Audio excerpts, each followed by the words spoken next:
Money makes the world go round, which means saving just a little bit of money can be super helpful. Cause I'm broke. So if you own a pond like this, fish tanks, turtle tanks, you know by personal experience that this can be pretty expensive. And what is that big cost, you ask? Well, that happens to be the electricity. You are using expensive pumps and filters 24/7.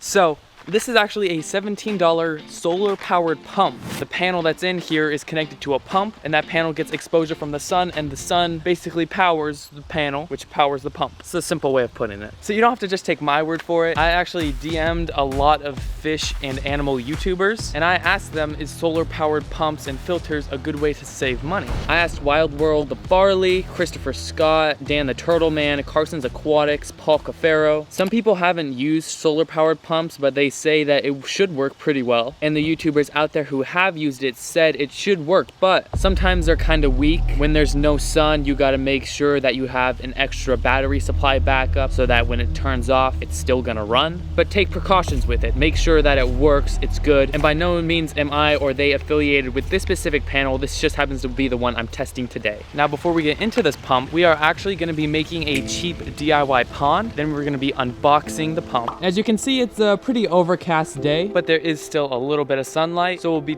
testing it in cloudy areas, and hopefully later it will get more sunny to where we can test it in full sun situations.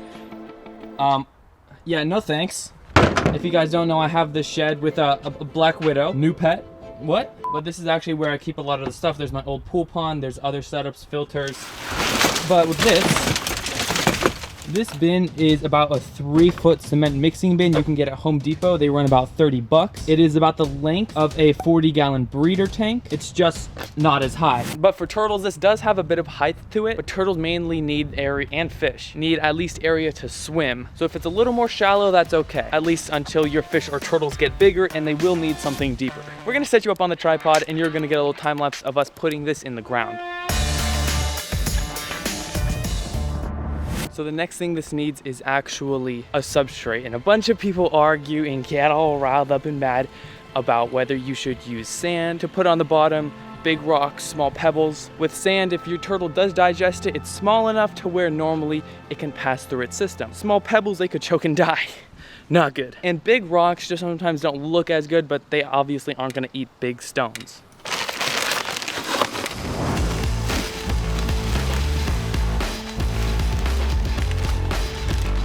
This is a cheap bag of just like play sand from Home Depot, and I ended up just putting it right in here, and in all, you know, it looks pretty good, you know, nice and sort of natural. And then again, you do have to just make sure that no one eats that. Something I talk about all the time is having fish caves and turtle caves inside of your ponds, which in essence is 2 bricks or 2 rocks that have some height to it placed near each other in the middle, and then a bigger rock or a flat rock, a slate stone, put on top, which creates a cave, and a basking platform on the top to where it's going to be over the water line so that turtles can get out, get their sun and UVB and heat so they can digest their food and grow their shell. Most of the times this would be where I actually go ahead and put like live plants in here.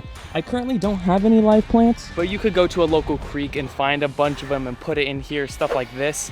And you could use that, buy it, find it.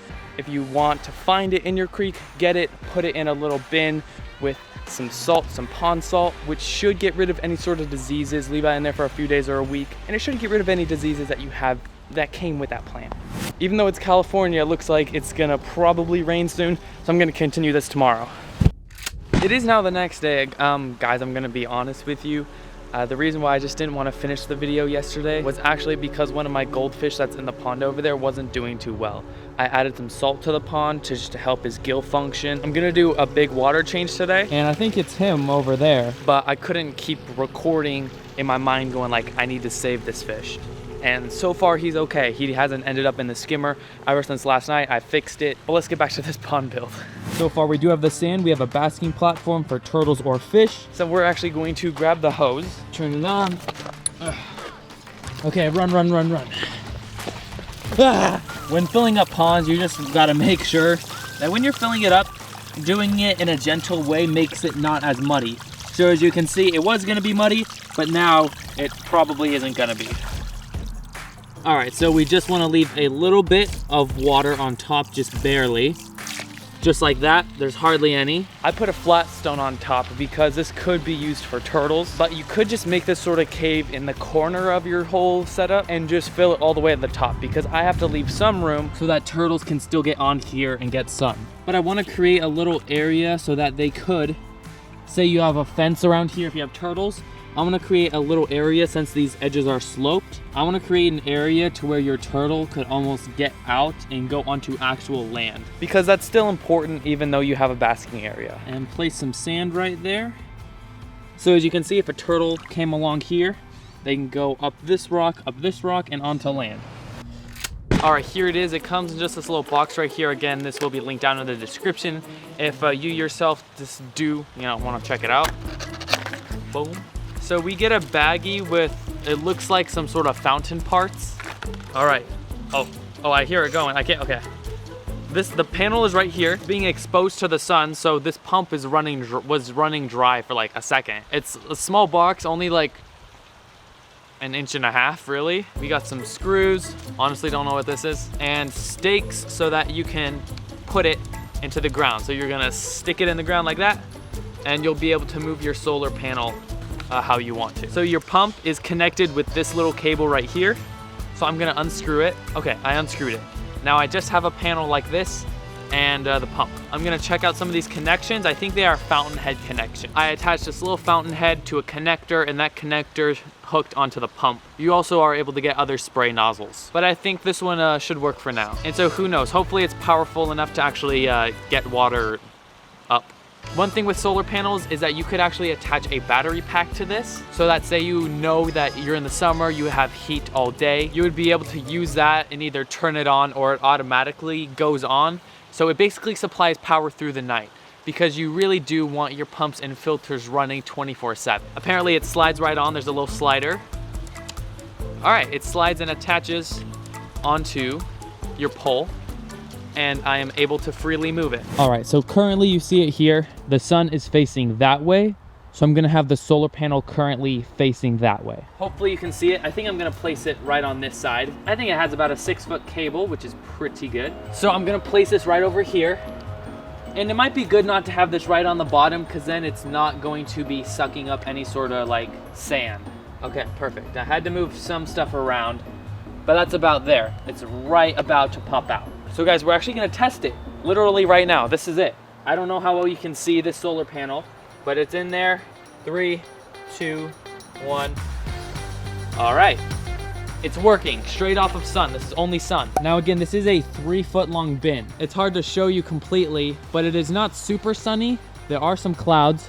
It's not too bad, but it is not perfect. Now here is the pond. The sun is up there, so I have my panel facing that way. Now it has to use a little more energy because there is the little fountain head, but it is creating a little bit of power. From my experience in like full sun, like bright day, no clouds, I could say this could probably about double in power. And this bin is 3 feet long. I don't know if it will get more powerful over time. It doesn't look like it. That's the little view you're getting. And I'm pretty sure you could buy a solar panel that is maybe bigger and more powerful, but that's not what this test is. On a overcast, I would say this is an overcast day. This is what you're getting. I'm gonna put my hand over it, but then I'm also going to stand in front. I'm standing in front of it. Still pretty good. What if I stand over it? It's struggling a little bit. If I put my foot in front of it, it is going a tiny bit. As you can see, the sun is peeking out through the clouds right there. We do not have full sun exposure with clouds over the sun, but it is still not too overcast, but there is some sun peeking out.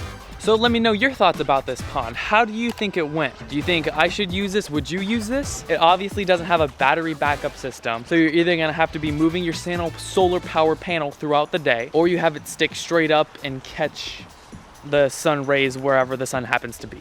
But I don't think this is powerful enough because again, it is a $17 pump. I don't think it's powerful enough to run anything of that magnitude, about 3 feet long. A pond that is 10 or 20 gallons, if that thing had full sun, so about double that power, 10 to 20 gallons, I say could run it during the day. But again, nighttime is gonna come and that's not gonna be possible unless you have a battery backup system. Let me know if you guys think I missed anything, but that's gonna be today's video. Peace, love, positivity, find your vision and follow it. Be a visionary today and subscribe. I hope you all are having a great day. Only a small percentage of you are subscribed, so if you could do that, that would be great. I love you all. Peace.